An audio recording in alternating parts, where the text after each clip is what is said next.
Hi everyone, in front of me I've got Galaxy Z Flip 7 FE, and let me share with you how to allow unknown sources on this device.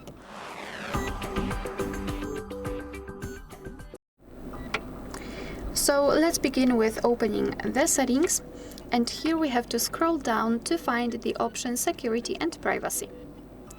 Then we have to scroll down to find more security settings, and here scroll down to find the option Install Unknown Apps.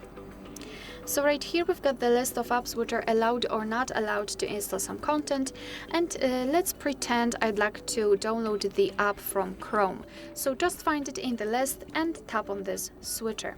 And now this option, this app is active, which means it is allowed to install other apps.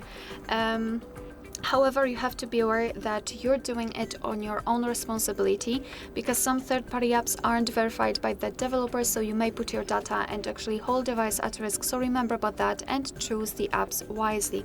Of course, here you've got the same information.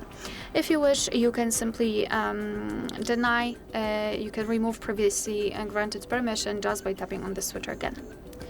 Alright, so that will be all. Thank you so much for watching. Please hit the subscribe button and leave the thumbs up.